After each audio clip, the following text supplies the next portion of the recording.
En el panorama actual de la región, las organizaciones y empresas sociales desempeñan un papel crucial en articulación con los liderazgos sociales para la configuración del futuro con el que soñamos y por el que trabajamos. Y por eso se hace necesario explorar estrategias innovadoras que promuevan no solo conciencia, sino también la acción concreta. En esta ocasión nos sumergimos en el mundo del advocacy, donde la defensa de causas y la incidencia se fusionan con la movilización efectiva de recursos para crear un impacto que sea sostenible. En este capítulo de Soy Clave Conecta conversaremos sobre cómo desde el advocacy lograr conectar las comunidades, sus necesidades y sus pasiones para llevar a cabo proyectos que promuevan una transformación positiva y también sobre las herramientas estratégicas que impulsan la movilización de recursos para iniciativas sociales que se conectan con las respuestas al VIH. Sean bienvenidos, bienvenidas y bienvenidos.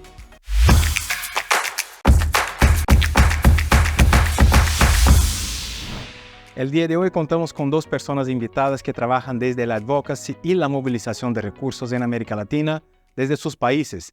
Primero nos acompaña desde Medellín, Colombia, Andrés Felipe Gamboa Sánchez. Él es el líder editorial de la plataforma de contenidos EgoCity, periodista queer, emprendedor social y activista LGBTIQ+, y por la equidad de género. Qué placer tenerte con nosotros, Pipe. Quisiera empezar con la pregunta más básica. ¿Por qué entender el advocacy es clave para incidir en la región? Bienvenido. Hola, Dani. Muchísimas gracias por la invitación a este espacio. Bueno, entender el advocacy es clave para incidir en el territorio porque justamente advocacy es incidencia, ¿cierto? Advocacy es incidencia política, es incidencia social y poder entender cómo podemos generar estrategias para incidir desde la movilización social, esta incidencia en la región, es lo que nos va a permitir poner sobre la mesa en conversaciones con las comunidades, con las organizaciones sociales y con las empresas sociales, la creación de estrategias para aportar justamente a esta incidencia, poder partir desde los territorios para entender y conversar con las comunidades y entender qué es lo que requieren, qué es lo que tienen, cuáles son las capacidades y habilidades que hacen parte de ellas y desde ahí generar un desarrollo endógeno, que es desarrollar las capacidades y desarrollar justamente lo que queremos hacer con ese territorio desde su propia gente, no simplemente llegando a creernos los salvadores, sino que todos podamos aportarle a este espacio. Y también, porque a partir de esto mismo, el advocacy, podemos potenciar las capacidades de las comunidades y podemos lograr que estas sean tenidas en cuenta para fortalecer el impacto que logramos en el territorio. Si partimos, si entendemos el advocacy como esta capacidad de incidencia, logramos asegurar justamente que las estrategias que tengamos en cuenta, que las estrategias que creemos puedan tener mayor sostenibilidad en el tiempo, ser mucho más rentables y así poder generar mayor impacto social en el presente y a futuro, que es finalmente lo que siempre se busca, por ejemplo, cuando hablamos en temas de VIH, de hacerle frente a la pandemia del VIH y SIDA en América Latina. ¿Cuáles son los retos que tienen las organizaciones para generar advocacy en los territorios? Bueno, en cuanto a los retos, es importante que entendamos que que vivimos con una historia, ¿cierto?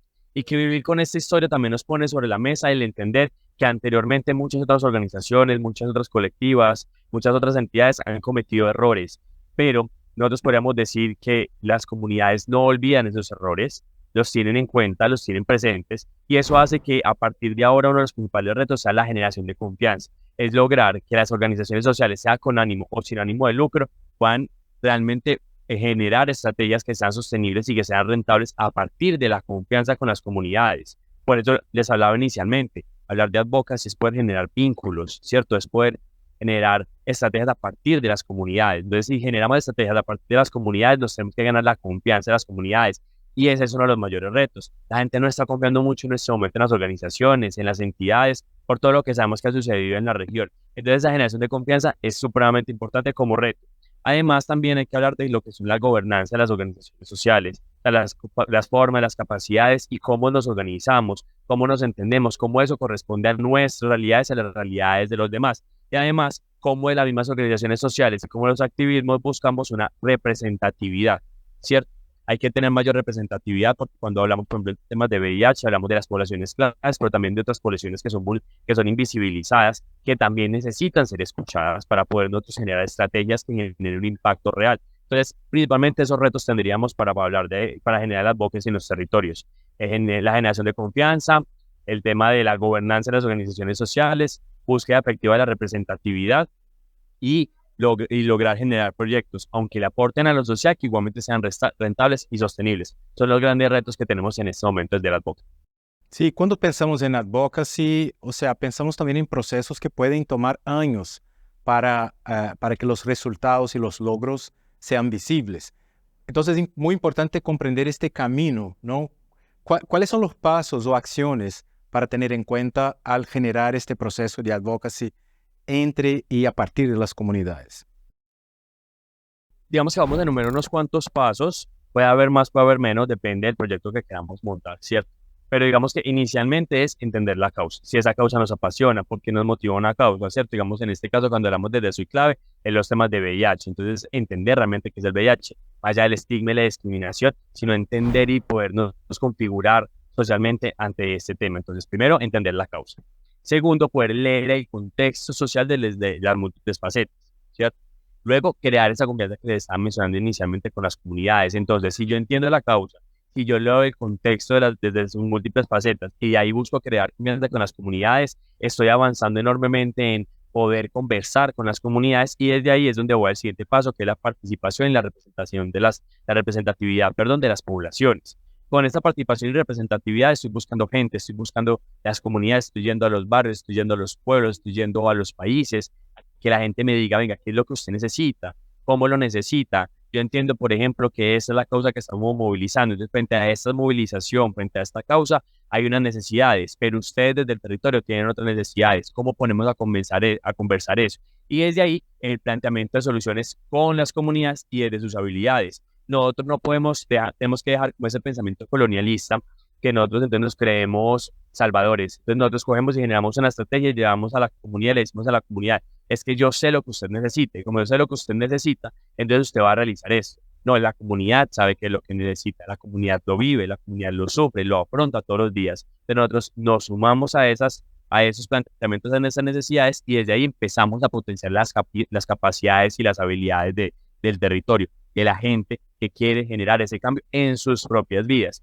Y de ahí, entonces, lo que nos lleva justamente a hacer una planeación real. Ahí sí lo ponemos en los tiempos, lo ponemos en mensualidades, en días, en semanas, en cómo llevamos estas ideas con el pueblo, con la comunidad, con los territorios, a una planeación, a un cronograma real. Y desde ahí logramos justamente que haya una corresponsabilidad, porque yo puedo llegar con una idea muy buena, pero puede que yo no esté todo el tiempo en el territorio. En cambio, quienes son del territorio lo van a hacer y lo van a lograr que esto además sea sostenible. Y esa sostenibilidad y esa vigencia constante hace que esos procesos de incidencia política y social tengan largo plazo, vayan desde el corto, mediano al largo plazo, para que además pueda generar una retroalimentación, un análisis constante, una evaluación donde nos demos cuenta cómo hemos avanzado, si hemos avanzado o no y para dónde podemos seguir. Estos diferentes pasos nos pueden ayudar justamente a poder generar una advocacy o una incidencia mucho más efectiva con las comunidades que queremos impactar en nuestros públicos objetivos.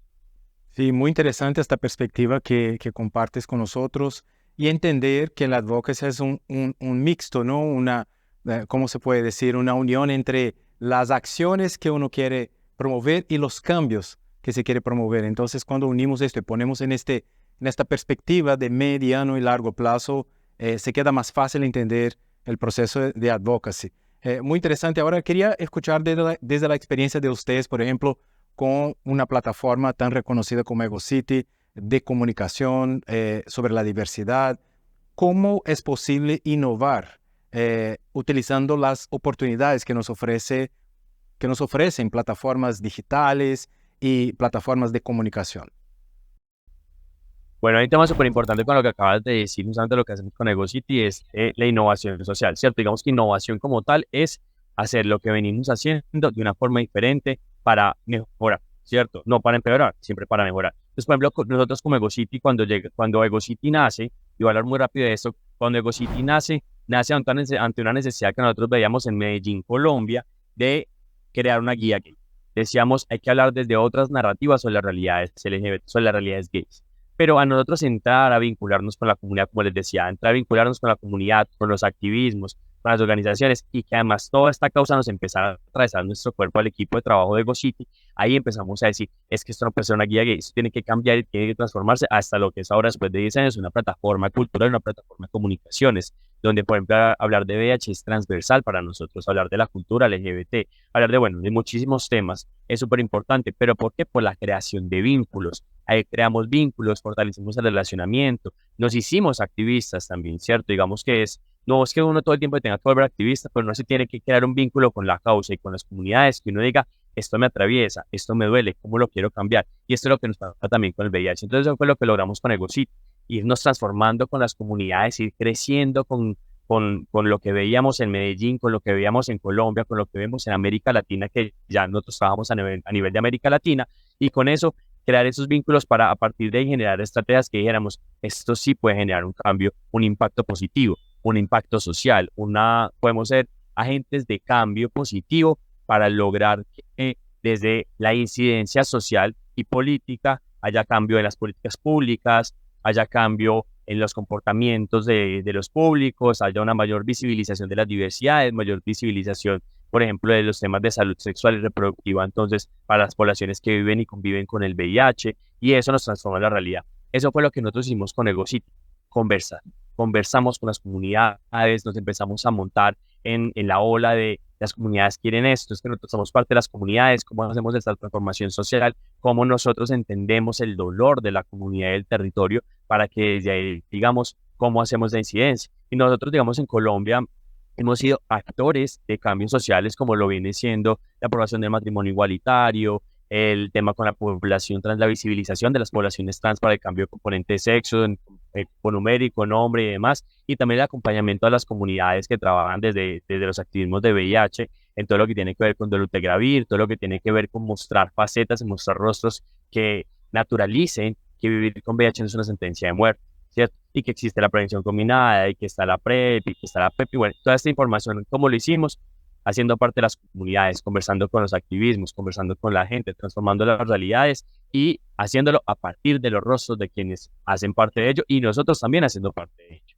Ahí fue donde nosotros logramos el advocacy como tal de GoCity, que ahora lo estamos viendo justamente en cómo impactamos en otras organizaciones que a partir de espacios como este, pues también pueden aprender en buenas experiencias.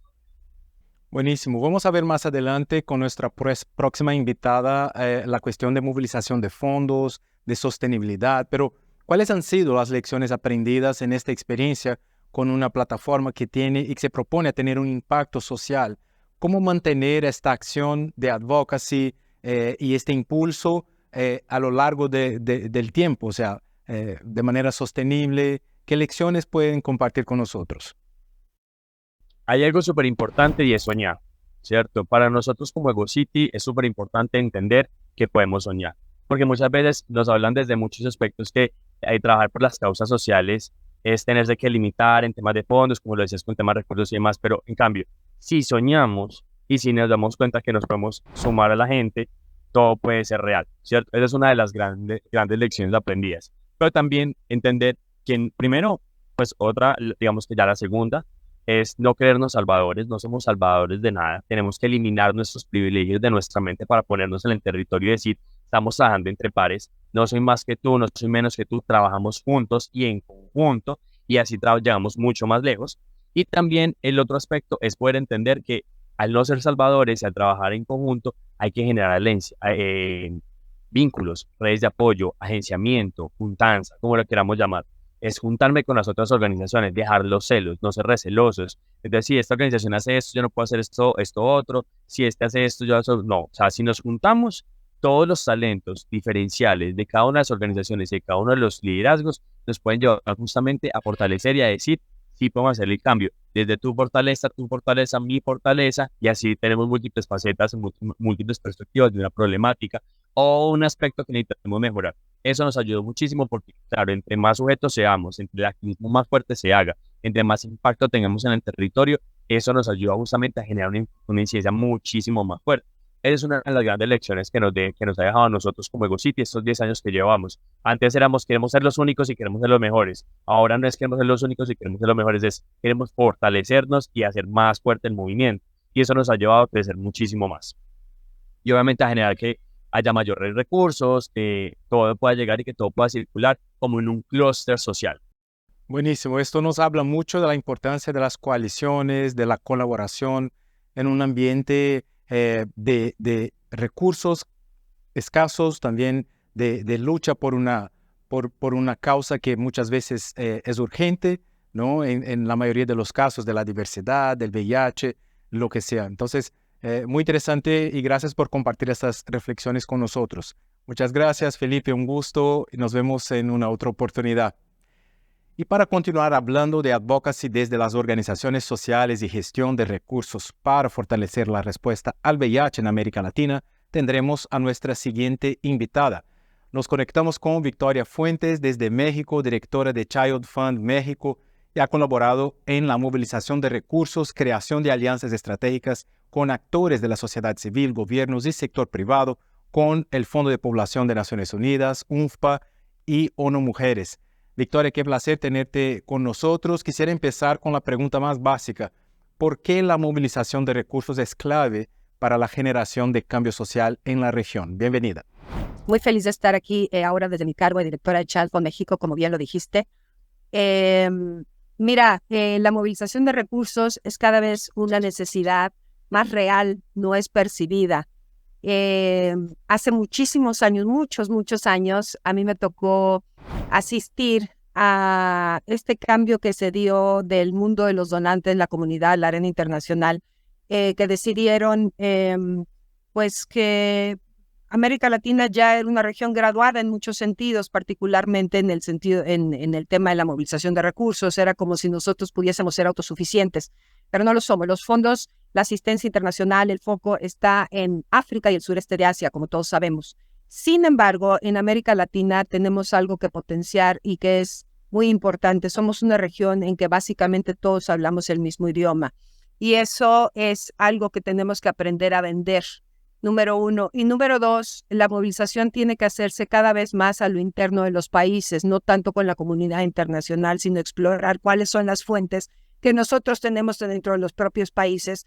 Tú sabes que tanto el tema de la responsabilidad social como de la filantropía no es algo que esté profundamente arraigado en nuestras culturas, pero hacia allá vamos cada vez más.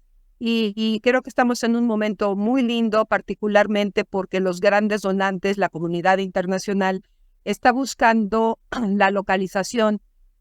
Con esto quiero decir prestar ayuda, donaciones a organizaciones de base comunitaria sin intermediarios, sin tener que hacer ese puenteo. Y esto es un momento clave. Hoy por hoy es un momento clave desde hace un par de años, digamos, para las organizaciones más pequeñas o, digamos, de base comunitaria.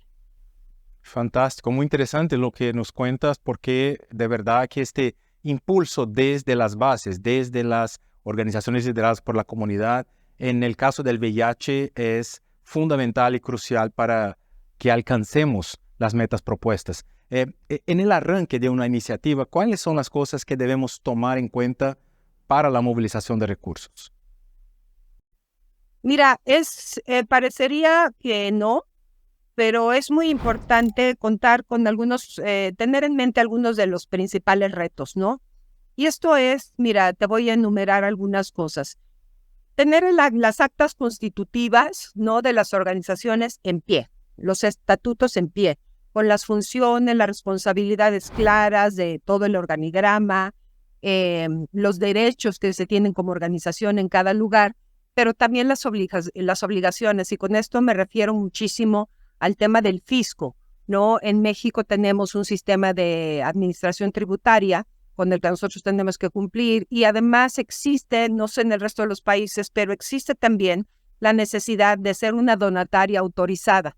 Quiero decir con esto, los fondos para asignarse directamente a una organización de la sociedad civil que esté legalmente constituida, pasan por cosas que parecen irrelevantes, pero es tener una cuenta de banco propia y no con intermediarios, y tener también esta posibilidad de expedir recibos de deducibilidad, particularmente porque a nivel nacional, cuando hay donaciones tanto de gobierno como de empresas o individuos, muchas veces se utilizan los recibos de deducibilidad, pues justamente para cumplir con esa cuota que exige el fisco en cada uno de nuestros países, ¿no?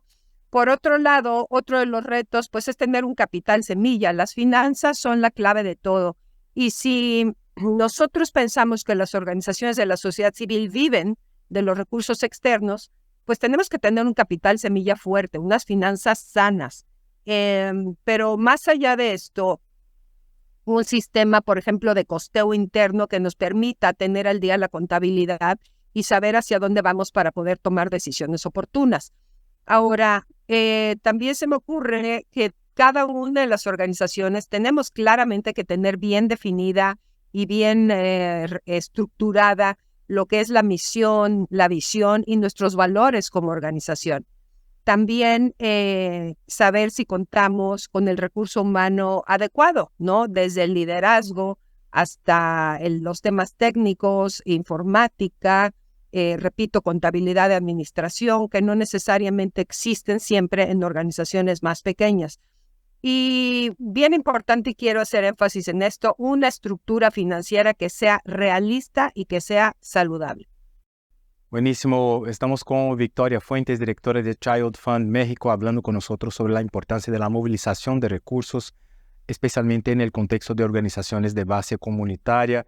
Victoria, ¿cómo preparar mi estrategia de financiamiento y movilización de recursos si soy una de estas organizaciones?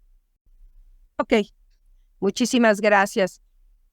Mira, primero que todo, y yo te lo decía, tenemos todos que entender, todos, si somos 20, si somos 30, si somos 8, eso es irrelevante. Todos tenemos que tener muy clara cuál es la misión y cuál es la visión, a dónde queremos llegar a corto, mediano, largo plazo. Planes anuales estratégicos que sean medibles, ¿no? Con esta metodología de los objetivos SMART.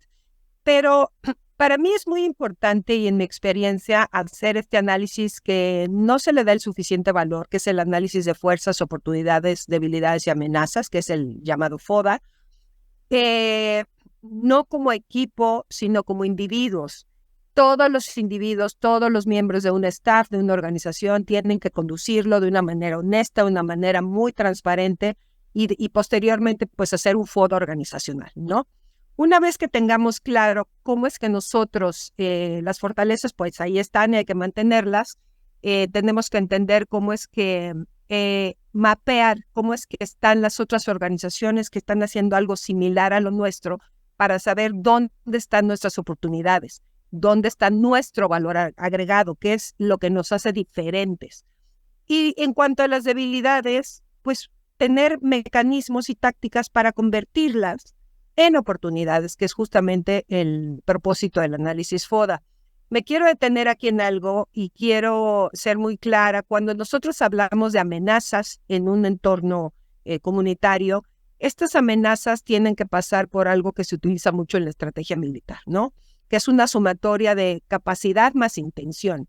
Las amenazas, entonces, si existe la capacidad de hacernos daño o de afectarnos, y si existe la intención de hacerlo, pues eso es una amenaza. Si no existe alguna de estas dos partes en esta sumatoria, entonces lo descartamos como una amenaza y es un riesgo. Es un riesgo percibido, tal vez real, pero como para hacer un análisis más fino, yo te diría, hagamos esa sumatoria, si hay capacidad y si hay intención. Después de este análisis, entonces podemos construir nuestros objetivos, saber en dónde estamos parados, con todos los puntos que mencioné anteriormente, con todas las cuestiones legales, de constitución, de finanzas, y efectivamente elaborar objetivos a corto, mediano y largo plazo que nos puedan llevar a donde nosotros queremos. ¿Por qué? Porque tenemos que entender que el grado de autosuficiencia financiera, o eso que llamamos sustentabilidad financiera, es lo que nos va a llevar a la sostenibilidad programática. Y de ahí que necesitemos fuentes claras de ingresos. Esas fuentes de ingresos, pues siendo ingresos propios, que se generan localmente, o externos, quiero decir, fuera de nuestros países. Entonces, estamos hablando de tener apertura para hacer este ejercicio, de verificar que en la operación nuestros objetivos sean lo que necesitamos, y así podemos garantizar tanto la sostenibilidad programática como la sustentabilidad financiera. Buenísimo, buenísimo. Y ahora, bueno, vivimos en una era que es la era de las comunicaciones, ¿no? Nada se hace sin que algo de comunicación esté involucrado de una manera u otra. ¿Cómo movilizar recursos o utilizar estas plataformas y herramientas desde la comunicación para movilizar recursos? Correcto. Yo quisiera decirle algo, compartir algo con las organizaciones, que es muy importante, hacer una distinción entre movilizar recursos y procurar fondos. De una manera muy sencilla, vamos a ver que estas fuentes de donde vienen nuestros ingresos son distintas. Cuando hablamos de movilizar recursos, es traer recursos de donde están, de la fundación grande, de la empresa grande, del gobierno, los vamos a movilizar a nuestra cancha, ¿ok? Por medio de la elaboración de proyectos específicos, con un presupuesto específico, con un tiempo limitado, digamos. Y ojo, existe esta otra herramienta que es hermosísima, que es la procuración de fondos. Y la procuración de fondos es donde nosotros deberíamos de estar incidiendo bien particularmente en los países, porque estamos hablando de donantes individuales, estamos hablando de hacer campañas de crowdfunding y aprovechar el poder de las masas en esta época de comunicación. Estamos hablando de ventas de productos con causa, de hacer eventos masivos con causa, y una serie de técnicas y herramientas que se pueden hacer para procurar fondos, que es eso a lo que se llama fundraising, que digamos que es uno de los bracitos de movilizar recursos que vamos a movilizar haciendo alianzas con los gobiernos federales, con los gobiernos estatales, con fundaciones grandes, respondiendo a convocatorias, vía de presentación de propuestas para proyectos. Y también existe esta tercera pata que une tanto la procuración como la movilización, que son las alianzas con el sector privado, que cada vez más en los países tienen digamos, este color de tener responsabilidad social y pueden también cofinanciar intervenciones. Entonces, la movilización de recursos es importante, como todas las acciones que una organización va a llevar a cabo para asegurar que tiene los recursos necesarios para operar de una manera sostenible, sustentable y adecuada. Porque más allá de lo que podamos lograr, pues primero tenemos que pagar las cuentas para sobrevivir. Entonces, y ese es el gran tema de todas las organizaciones de la sociedad civil, particularmente base comunitaria, la supervivencia.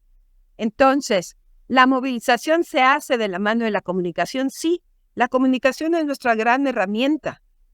¿Por qué? Porque los esfuerzos de comunicación se tienen que construir de una manera tal que aprovechemos las plataformas que existen para hacer esto que yo les decía, por ejemplo, de crowdfunding para proyectos muy específicos, donde utilizamos el poder de las masas para traer fondos a nuestra causa, que son campañas con una causa específica, son cantidades relativamente menores de fondos, precisamente porque están amarradas al tiempo, pero también eso nos permite enganchar a la gente y tenemos la posibilidad de captar donantes individuales, ¿no? Y estos donantes individuales, a su vez, tienen el poder del individuo, son campañas que pueden ser permanentes y que apoyan a las causas generales, al mandato de nuestra organización, más allá de un proyecto en específico. Y aquí viene todo el show, ¿no? Y el show es armar una estrategia de comunicación que esté particularmente bien dirigida al público que queremos llegar. Y como en cualquier instante de comunicación, cualquier estrategia que se haga, nosotros tenemos que poder identificar qué es lo que nos hace distintos y entrar en una acción maravillosa de storytelling. Vamos a contar nuestra historia. Como en cualquier historia, hay un arco, digamos, que conduce a la historia como si fuera una novela, donde nosotros hablamos de la gente a la que vamos a atender, donde hablamos de los lugares en los que vamos a trabajar, donde hablamos del propósito, de por qué queremos hacer lo que queremos hacer, porque ahí está el conflicto que nosotros vemos, o esta situación que es alarmante y que tenemos que ser capaces de presentar de una manera no técnica, sino que le pegue a la gente, porque la gente, empresas, gobiernos, van a poner su plata donde pongan su corazón. Esta es una de las máximas de movilizar recursos o de hacer crowdfunding. Los donantes ponen su dinero donde ponen su corazón.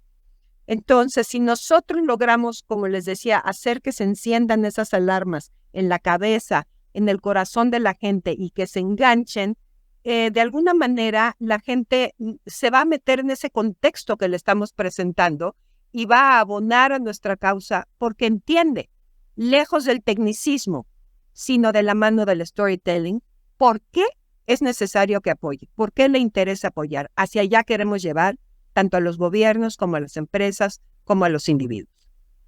Sí, en este sentido hay muchas oportunidades, ¿no? Con estas plataformas y redes, o sea, todos nosotros y nosotras y nosotres tenemos nuestros celulares o casi todos, ¿no? Y acceso para tener voz. Muy interesante esta reflexión. ¿Y cómo tratar la cuestión del sostenimiento de la estrategia? Hablaste de esto hace poco. ¿Cómo mantenerla a lo largo plazo y obviamente garantizar esta sostenibilidad del trabajo comunitario? Claro. ¿Por qué necesitamos que sea sostenible? ¿Cómo garantizamos que sea sostenible?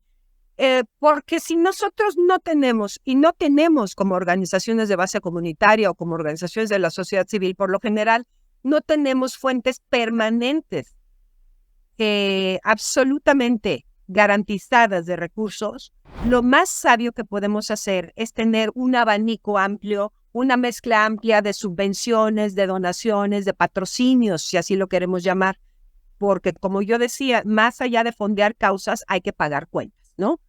Entonces, me regreso a algo que tú acabas de mencionar, que es muy importante, que es el uso de las plataformas. En América Latina existe varias cosas que nosotros podemos utilizar y varios sitios a los que podemos subirnos. Uno de ellos, se los puedo decir, es Global Giving, que estos son campañas que se meten para causas específicas a nivel global, que es una plataforma preciosa, que tiene sus particularidades porque se gestiona a lo largo de meses, pero funciona y nos trae dinero en dólares para una causa. Dos, tenemos HipGive, que son los hispanos en la filantropía, que está basada en los Estados Unidos, pero funciona en la región. Y tenemos algo que se llama Donadora, que me imagino que existe también en todos los países, ¿no? Ahora, voy a hacer énfasis en el tema de cómo vamos a contar nuestra historia, que se puede contar, digamos, de 4 maneras. Que es de manera oral, de manera escrita, de manera visual y de manera digital, que esa es la más interesante para nosotros, es saber cómo contar qué, para quién, en dónde, cuándo, repito, de una manera que sea humana, que lleve a la gente a decir yo quiero apoyar esta causa. Es lo más importante. El poder de las redes es hoy por hoy lo más importante y a lo que le tiene que invertir, más allá de tener unas finanzas saludables, a lo que le tiene que invertir una organización de la sociedad civil de base comunitaria. No hay causa pequeña, no hay un conflicto pequeño, pero tenemos que saber contar esa historia. Y en cualquier organización de la sociedad civil tenemos que poner énfasis en que todos somos narradores de esa historia porque no la sabemos. Todos somos procuradores y movilizadores de recursos. Eso es algo que lo tenemos que pensar, que interiorizar y además pues aprender, ¿no? Capacitarnos en cómo se hace toda esta ruta maravillosa de la procuración de fondos, que son técnicas y herramientas muy particulares. Muy, muy interesante. Gracias por compartir con nosotros, Victoria, estos puntos y estas reflexiones. Para finalizar nuestra conversación, me gustaría preguntarte algo que preguntamos a todas las personas de Soy Clave Conecta. ¿Cuáles son los errores más recurrentes en la generación de una estrategia de movilización de recursos? Correcto. Mira, te los voy a puntear. Los errores más comunes es tener un costeo deficiente. No saber cuánto nos cuesta estar funcionando y cuánto necesitamos para sobrevivir y para poder crecer, ¿no? Porque el riesgo, pues entonces es la entropía. Tener la contabilidad al día es necesario, porque si la tenemos atrasada, no podemos hacer números realistas, y perdón que haga énfasis en eso. Tener un flujo de efectivo negativo es algo que funciona en contra nuestra. un mal uso de los fondos. Y en esto me refiero a que a veces presupuestamos de más y hay un subejercicio del gasto. Hay cuentas poco claras, hay una overhead o un gasto administrativo insuficiente. Y pues también lamentablemente se da mucho en las organizaciones el no tener supervisión al robo hormiga, ¿no? Dependiendo de qué tipo de insumos utilicemos. Otro de los errores graves es tener plantillas demasiado grandes que no sean las adecuadas, plantillas de personal, a esto me refiero. Cargas patronales que sean insostenibles, y con esto me refiero a la seguridad social, al apoyo para la vivienda, o sea, todo esto tiene que estar calculado para que pueda sobrevivir y funcionar tranquilamente una organización de la sociedad civil. Y tener deudas con el fisco, con la seguridad social, con proveedores, son los errores más comunes. Eso amarrado de una falta de equipo o de persona que sea experta, verdaderamente experta en temas de comunicación. Porque la comunicación, repito, es lo que nos va a llevar a nosotros a colocar cualquier causa en la mente, tanto del gobierno como de una empresa, como de la sociedad civil. Buenísimo, o sea, estamos en un contexto de competencia muy elevada por fondos, por sostenibilidad, y entiendo por las recomendaciones que hay entonces una necesidad de que las organizaciones puedan estar preparadas técnicamente para llevar que es un negocio social también, ¿no? Con impacto social, pero que se acerca mucho de las empresas que necesitan tener sus cuentas en día con todos los procesos judiciales, jurídicos en día. Muy interesante escuchar todo esto, Victoria. Quiero decirte una última cosa. Hay algo que tenemos que tener en mente y es olvidar la idea de que somos sin fines de lucro. Sin fines de lucro no significa con ánimo de pérdida. Y de ahí ese amarre con la visión empresarial que tú estás amablemente comentando. Aquí dejo mi comentario. Buenísimo punto para cerrar como reflexión, porque de verdad que este impulso es muy importante, ¿no? Si no tenemos la técnica, que busquemos a través de alianzas, de individuos voluntarios que puedan entrenarnos en este sentido. Victoria, un gusto compartir ese espacio contigo. Muchas gracias por tu tiempo y por las reflexiones. Victoria Fuentes desde México, hablando con nosotros, directora de Child Fund México. Muchas gracias, cuídate mucho. Gracias. Buena tarde, gracias, chao. Bueno, esperamos que esta jornada de aprendizaje y conexiones les haya dejado claridades y herramientas para poder llevar a la realidad tantas acciones que hemos estado pensando y articulando como región para lograr una efectiva respuesta al VIH y al SIDA desde las propias comunidades. Muchas gracias por conectarte con esta causa y los rostros de América Latina que trabajan para hacerle frente al VIH y sus diferentes crisis. Nos vemos pronto y recuerda, tú también eres clave.